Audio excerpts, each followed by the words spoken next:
Bentrovati amici di Eprudia, giorno per giorno per raccontare cosa succede nella nostra isola. Anche quest'oggi siamo in compagnia di Torre Piana. La scorsa puntata si è parlato di Alleanza per l'Italia, di questo terzo polo che sicuramente cambierà anche la visione, il panorama della politica nella nostra nazione.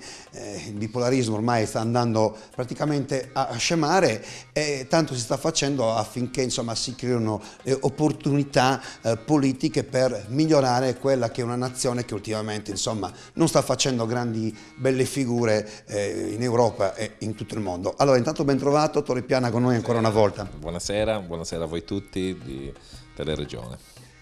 Lei pensa che l'Italia in questo momento stia vivendo momenti un po' drammatici, a parte tutto ciò che sta succedendo, insomma l'Italia non sta facendo gran belle figure anche a livello politico. Ma io credo che l'Italia abbia avuto un sussulto di orgoglio. I partiti hanno fatto un passo indietro, hanno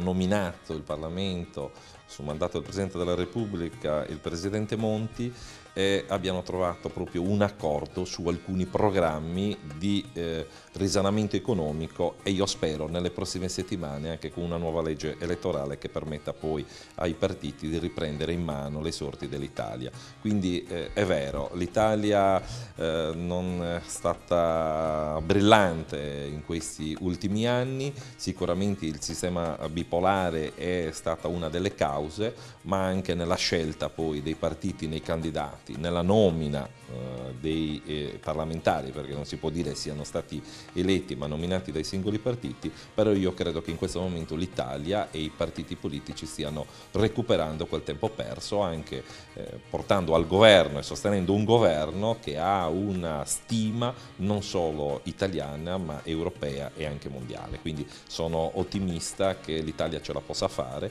naturalmente con grandi sacrifici, ma ce la faremo. Declassamento dell'Italia in Europa, le problematiche, poi anche in riferimento a quello che è successo per esempio alla costa, lì, insomma, in quell'isola, l'Italia sicuramente ce la farà, però è dura. Altro che se è dura. Anche a livello di immagine, voglio dire. È dura a livello di immagine, è dura a livello economico, è dura di sacrifici che lo Stato, la Repubblica, il Parlamento, il Governo sta chiedendo di fare ai cittadini, considerando che noi eravamo praticamente falliti come nazione, quindi in default, quindi sarebbe stato di gran lunga peggio. Stiamo cercando, l'Italia, il mondo politico, sta cercando di recuperare. Io credo comunque che l'orgoglio italiano che ci fu negli anni 50-60 del miracolo italiano si possa ripetere nel 2012 con un nuovo miracolo italiano. Per fare questo tutti dobbiamo essere responsabili, tutti i partiti politici hanno fatto anche un passo indietro e io credo che noi su questa scommessa riusciamo a fare un nuovo patto e quindi un nuovo miracolo italiano. Noi lo speriamo, alleggeriamo un po' però la nostra discussione a questo punto, abbiamo parlato del terzo polo, chissà che possa cambiare qualcosa, anche il fatto insomma che ci sia più competizione a livello politico, chissà possa servire veramente a migliorare ancora di più quella che è la vita politica. Abbiamo parlato anche per esempio la scorsa puntata di abbassare quelli che sono i costi della politica, sicuramente insomma credo questo si debba fare quanto prima. È obbligatorio. È obbligatorio. Da poco c'era Rutelli qui in Sardegna, ma Rutelli che tipo è? Intanto è una persona simpatica che io prima non conoscevo e che sto iniziando ad apprezzare in questo momento, una persona che è anche molto comune, una persona che scherza, ma prende anche sul serio le cose, in modo particolare ci dà un messaggio a noi quadri dirigenti locali, provinciali e regionali, ci dà un messaggio di onestà ma in modo particolare anche di serietà nell'amministratore del bene comune. Io l'ho apprezzato molto quando abbiamo fatto noi la festa del partito al Labbro, in un borgo medievale, dove per 3 giorni siamo stati alcune centinaia di iscritti, di dirigenti, di parlamentari da tutta Italia, e si viveva quindi la sera, dopo i dibattiti, si stava insieme.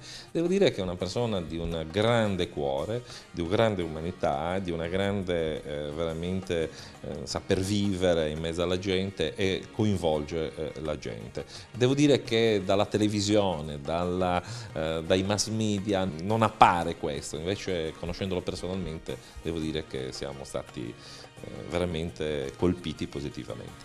Ritorniamo a parlare delle problematiche che vive l'Italia anche purtroppo a livello di immagine. Avete sentito proprio ultimamente si sta parlando tanto di questo incidente al Giglio della Costa, sicuramente ha colpito credo il cuore di tutti quanti noi. Io stesso insomma sono sempre lì che guardo la televisione, che cerco di formarmi, cerco di capire come si possano fare errori di questo tipo.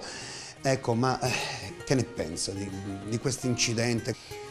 Io sono convinto che la marineria e i dirigenti italiani, dai comandanti di navi a chi va in mare, siano stati considerati sempre fra i migliori del mondo, e di questo io continuo a esserne convinto. Naturalmente non conosco, se non attraverso gli organi di stampa, quello che è successo in questi giorni. Ho anche verificato notizie contrastanti, quindi aspettiamo un po' che faccia il corso la magistratura per capire poi dalla scatola nera che cosa realmente è successo, e solo dopo si può valutare. A furor di popolo, cioè, una cosa è certa naturalmente, che è stato un dramma con delle morti, delle persone che hanno perso la vita, delle persone che dovevano andare a fare una crociera per divertirsi, invece oggi c'è stato questo dramma che non è ancora terminato perché ci sono ancora oggi dei dispersi. Siamo